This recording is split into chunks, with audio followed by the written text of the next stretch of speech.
En un mundo cada vez más dominado por la inteligencia artificial, uno se pregunta, ¿cuál es la habilidad humana más crucial para el futuro profesional? Hoy vamos a analizar por qué el pensamiento crítico ya no es solo algo bueno que tener, sino una necesidad absoluta para sobrevivir y prosperar en esta era digital. Vamos a ver por qué. Pero bueno, para entender la solución, primero tenemos que mirar el problema de frente.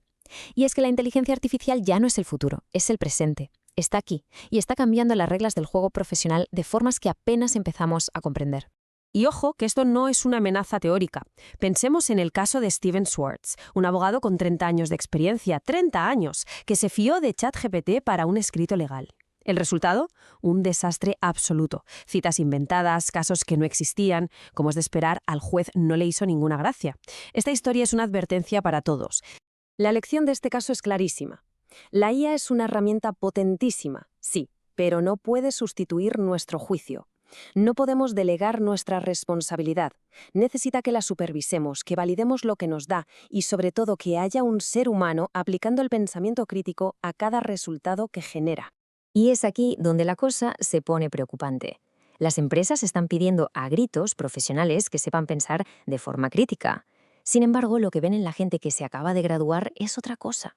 Sienten que no llegan con esta habilidad bien desarrollada. Se ha abierto una brecha enorme entre lo que se necesita y lo que hay.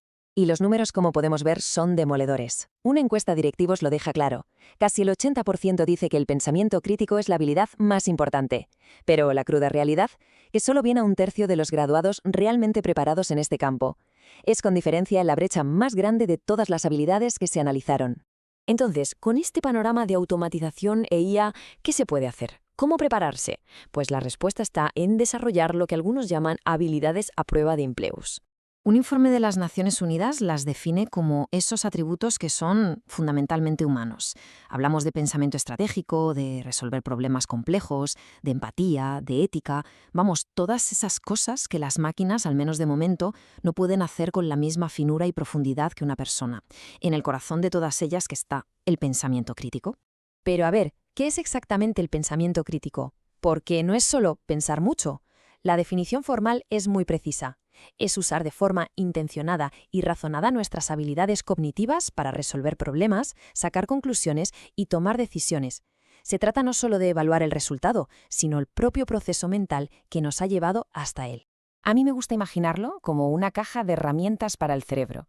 Dentro tienes la capacidad de analizar información, de hacer inferencias con lógica, de explicar tus razonamientos, de sintetizar ideas, de controlar tu propio pensamiento, de mantener la mente abierta y quizás la más importante de todas, reflexionar todo el rato sobre lo que sabes y cómo has llegado a saberlo.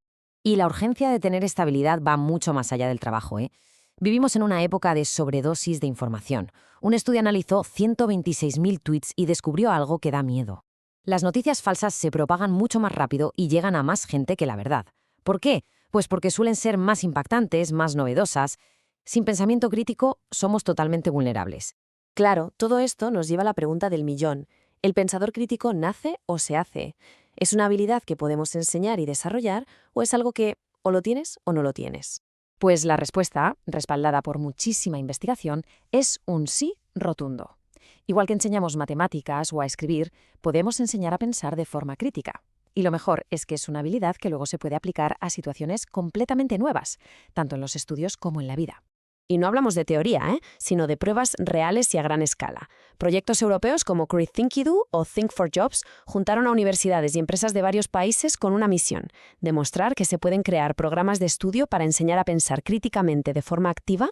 ¿Y qué pasó con el proyecto Think4Jobs? Pues que fue un éxito total. Después de la formación, los estudiantes mejoraron de forma medible y, estadísticamente hablando, significativa en todas y cada una de las facetas del pensamiento crítico que se evaluaron. Y aquí está la prueba del algodón. Para quien no esté muy puesto en estadística, este número, este valor P tan increíblemente bajo, es el equivalente científico a un jaque mate. Significa que las mejoras que se vieron no fueron por casualidad, ni de lejos. Es la evidencia matemática de que la formación funcionó, de que tuvo un impacto real y medible. Vale, ya sabemos que se puede enseñar. La siguiente pregunta lógica es, ¿cómo lo hacemos? ¿Cómo lo implementamos para cerrar esa brecha de la que hablábamos al principio? La investigación nos da una especie de receta muy clara. Primero, explicar a los estudiantes por qué esto es importante. Segundo, dedicarle tiempo específico en las asignaturas. Tercero, conectarlo con casos y problemas del mundo real. Cuarto, dar tiempo para la reflexión. Y quinto, y muy importante, entender que esto es un esfuerzo continuo, no algo de un día.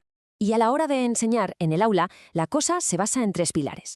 El modelado, donde el profesorado da ejemplo de cómo se piensa críticamente. La inducción, que es básicamente plantear a los estudiantes problemas abiertos y complejos que les obliguen a pensar de verdad. Y la explicación, o sea, decirles claramente qué estrategias y qué criterios se deben usar. Pero al final la clave de todo esto, el punto crucial, es que las universidades no pueden hacerlo solas. La solución de verdad está en una colaboración real y profunda con las empresas. Esta unión es la que garantiza que la formación no se quede en teoría, sino que responda a lo que se pide en el mundo real, creando un puente sólido entre el aula y la oficina. Hasta ahora hemos hablado de trabajo, de estudios, pero la importancia real de esta habilidad va mucho más allá de la oficina. Vamos a dar un paso atrás y a plantearnos algo mucho más grande. El psicólogo Scott Lilienfeld decía algo que te deja pensando, que la mayor amenaza para el mundo no es una tecnología o un país, sino el fanatismo ideológico. Esa convicción ciega de que los míos siempre tienen la razón y los otros siempre se equivocan. Pues bien, el pensamiento crítico es el antídoto directo contra ese tipo de certeza absoluta. En definitiva, el futuro del trabajo no va de fabricar más programadores, más ingenieros o más periodistas. Va de formar ingenieros que piensen críticamente, programadores que piensen críticamente, periodistas que piensen críticamente. Esta habilidad no es un extra, es el núcleo que garantiza nuestra dignidad, nuestra humanidad y, quién sabe, quizás hasta nuestra supervivencia como sociedad. Y con esto lo dejamos, con una última pregunta. En este mundo saturado de inteligencia artificial, de desinformación y de polarización, las máquinas nos dan respuestas, pero no nos dan la sabiduría para saber si son buenas. En este lío, la capacidad de pensar por uno mismo de forma crítica podría ser mucho más que una simple habilidad laboral. Quizá, solo quizá, sea la habilidad que nos salve a todos.